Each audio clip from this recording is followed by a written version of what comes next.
Matrixborden bij de toertocht van Jennewaard. Verkeersregel dus in Sleert. Dat een part van de Alverstedenroute rieten we de koer. Ja, en dan kan je daar wel even parkeren.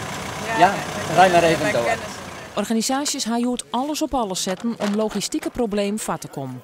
Want dat het misgaan kan bij een toertocht, waard jij het juster wel duidelijk in Giet horen. Daar moest de tocht staakt worden omdat het te druk was.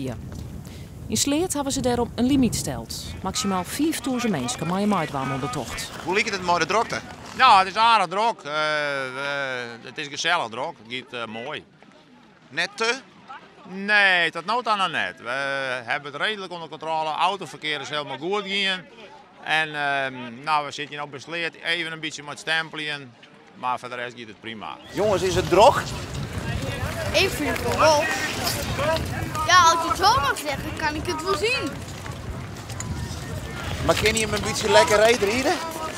Ja, ja. Want hoe gaat het? Nou, het gaat best wel goed, maar als je met die wind is het een beetje lastig natuurlijk er verderop. Alle kaarten voor de tocht binnen in een zucht uitverkocht. En dan is de vraag wat er gebeuren gaat. Want voorkomen dat meer dan 5000 mensen dagsettiers opgaan, dat is dreig voor een organisatie. Als we de reetrieders leeuwen maaien, respecteren ze de regels. Ja, weet je, als het onbetrouwbaar is, onveilig is, dan moet je maken dat je daar komt. Zo simpel is het. En dat, weet je, als er iemand verdrinkt, dan kun je zoveel plezier hebben als dat je wil. Maar dat vergoeilijkt nooit iets. Dus dat moet je niet doen.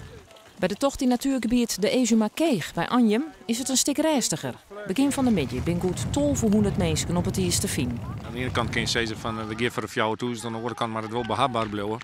Want echt voor u is het maar de vraag van ja, we hebben wel georganiseerd, maar hoe komt het alweer als er een grote tar in is? Hoe gaat het? Goed. Is het net koud? Nee, volgens mij. Van de rondjes allemaal dienen? 2. Draaien. Dat is al 15 kilometer. Ja. Is het wat te doen? Ja, daar is wat slecht is, maar verder is wel mooi. De misschien wel laatste reetriedij van deze winter is op een paar lietse ongelukjes prima verroen.